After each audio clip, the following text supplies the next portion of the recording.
তাকে হত্যা করার জন্য 12 লক্ষ টাকা চুক্তি হয় এবং এই টাকাগুলো ডনের সঙ্গে চুক্তি হয়। ডন তার সহযোগী ফারুক, জাভেদ সহ আরও অন্যান্য যারা আছে তাদেরকে নিয়ে এই ঘটনাটি ঘটায়। রমনা থানার একটি হত্যা মামলায় বাংলাদেশ চলচ্চিত্র অঙ্গনের একজন খলনায়ক আশরাফুল হক ডন, তাকে চিত্রনায়ক সালমান শাহর হত্যা মামলায় তদন্তকারী কর্মকর্তা গ্রেপ্তার করে তাকে আজকে আদালতে উপস্থাপন করেন। আপনারা জানেন, আজ থেকে 30 বছর পূর্বে বাংলাদেশের জনদিত চিত্রনায়ক সালমান শাহ তাকে হত্যা করা হয় এবং এই মামলায় আসামি তার স্ত্রী সামিরা এবং তার আরেকজন আজিজ মোহাম্মদ ভাই এবং এই আসামি আশরাফুল হক ডন এবং এই সামিরার মা লুসি সহ মোট 11 জন আসামি। এইটি একটি হত্যা মামলা। এই মামলায় ডন সে আসামি। সে আজকে ভোর 5টার সময় সে দেশ থেকে পালিয়ে যাওয়ার চেষ্টা করেছিল। বিমানবন্দরে ইমিগ্রেশন তাকে আটক করে, পরবর্তী সিআইডি তাকে গ্রেপ্তার করে এই মামলায় তাকে আদালতে উপস্থাপন করে।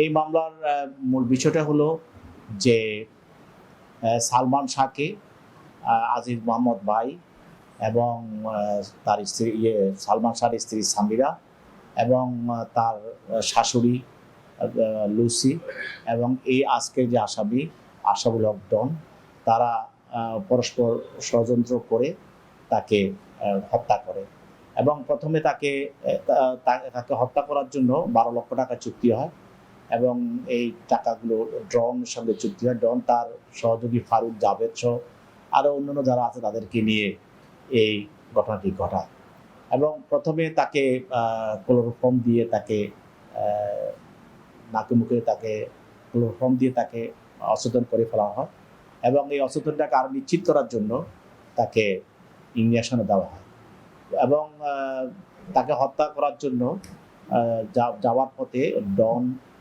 তার একটি প্লাস্টিকের দড়ি নেয়, দড়ির শেষ মাথায় পেঁচাই নেয় এবং তার সেখানে তার দিয়ে জ্যাকেট দিয়ে সেটা ডেকে রাখে এবং ওই দড়ি দিয়ে প্লাস্টিকের দড়ি দিয়ে তাকে গলায় পেঁচিয়ে হত্যা করা এবং তাকে এইটা দেখানোর জন্য পরবর্তীতে তার আত্মহত্যা দেখানোর জন্য তাকে ফ্যানের সঙ্গে ঝুলিয়ে রাখা হয় এবং তার মা, বাবা এবং তার ভাই তাকে সেখান থেকে উদ্ধার করে তাকে তখন সে মৃতই, তাকে হসপিটাল নিয়ে যায়। হসপিটাল ডাক্তার তাকে মৃত বলে ঘোষণা করে। এই বিষয়টা ফ্যাসিস্টের সময় তার মা, তার বাবা এবং তার ফ্যানেরা বহু যুদ্ধ করছে এই মামলাটি নেওয়ার জন্য, কিন্তু তখন মামলাটি নেওয়া হয়নি, অনেক দেরিতে নিয়েছে। তার কারণ পরবর্তীতে আজিজ মোহাম্মদ ভাই এবং ডন এবং সামিরা তারা যেন কোনো আইনগত ব্যবস্থা গ্রহণ না করে সেই জন্য তার ছোট ভাইকে অপহরণ করার চেষ্টা করা হয়েছিল। এই অপহরণের চেষ্টার বিরুদ্ধে একটা মামলা করে তার মা ক্যান্টনমেন্ট থানায়, নীলা চৌধুরী ক্যান্টনমেন্ট থানায় মামলা করে। সেই মামলায় একজন আসামি সে হলো ফরহাদ। এই ফরহাদও কিন্তু এই মামলারও আসামি। এই ফরহাদ কিন্তু ওই অপহরণের যে মামলাটি, ওই মামলায় স্বীকারোক্তিমূলক জবানবন্দি দেয় এবং সেটাকে আমরা 164 বলি।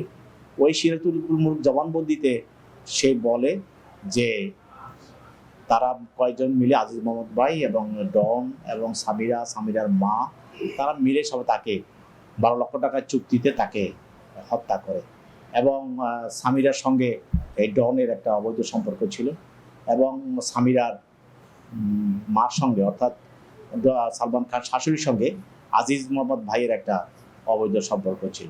তো তার পরবর্তী তাদের মধ্যে এটা যখন খুবই তিক্ততার সৃষ্টি হয় তখন তারা সালমান শাহকে হত্যা করার জন্য পরিকল্পনা করে এবং ওই 164-এর স্বীকারোক্তিমূলক জবানবন্দিকে দিয়েই পরবর্তীতে যে মামলাটা তার মামা করেছিল রমনা থানায়, সেই মামলাটি বিজ্ঞ আদালত এজাহার হিসাবে নেওয়ার জন্য নির্দেশ দেয়।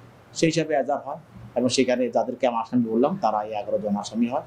ওই মামলায় তাকে গ্রেপ্তার করে বিজ্ঞ আদালতে উপস্থাপন করে এবং বিজ্ঞ আদালত পরবর্তীতে তদন্তকারী কর্মকর্তা দরখাস্ত মূলে তাকে CW মূলে জেল হাজতে প্রেরণ করে।